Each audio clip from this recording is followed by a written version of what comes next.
December 13th, student interview. This is a student peer counselor. What do you know about the resources available through the Health, Wellness, and Counseling Centers? Well, I know that there is peer counselors available in every dorm, at least one, um, and that there is a functioning wellness center that's open basically the whole day, with special Friday slots where students can specifically come and talk to a peer counselor or whatever. Also, advisors and dorm heads and basically all faculty on campus are always willing to talk about an issue if you or need to talk. Okay.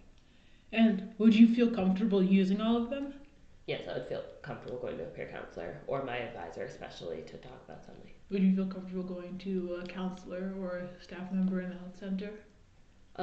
I probably wouldn't go to them first, but if I had something where if I had like a panic attack or like an anxiety attack that in which I needed medical attention, I would feel comfortable with them treating me. Okay. Why might you not go to them? Or why do you go?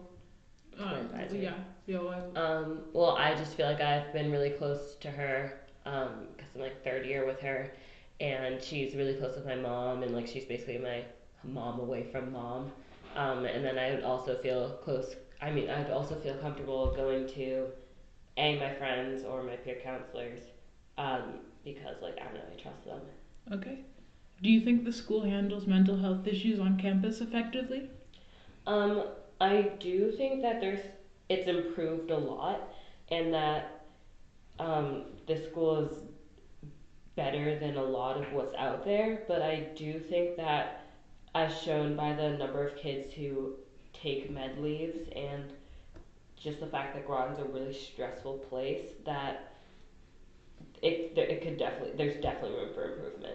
Okay. In what ways does it succeed? I would say that changing the peer counselor program a lot and then creating a wellness center to begin with is is um, is a big step because I know the wellness center didn't even open until last year, I think, and I think that I mean at least for me, it's been really nice having an advisor and having a healthy friend group that supports me in like basically everything I do. But I know that there's kids who don't feel the same way. So Okay. Where does the school not succeed? um, definitely in regards to like people who are struggling with mental health at school but don't necessarily need to go on med leave, because I know that there's been people struggling with like for example like depression who are on medication that just obviously for example make them really tired and like they end up like sleeping through a class and then they have the same repercussions as someone who's obviously mentally fine, and I don't think that should be like punished the same way, I guess. Okay. How is the student body affected by the absence of a student?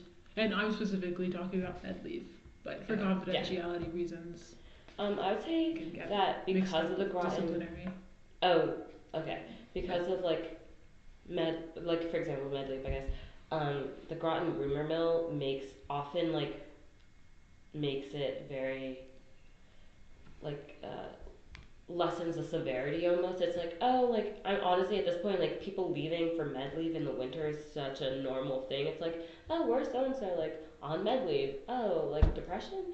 It's like very normalized here, which is like kind of scary, obviously, because mental health is honestly should be treated the same way as like any like physical disease, and if someone was like getting the like I don't know, like we get flu shots for the flu, so like why don't we get like the same prevention measures for kids who obviously are getting depressed?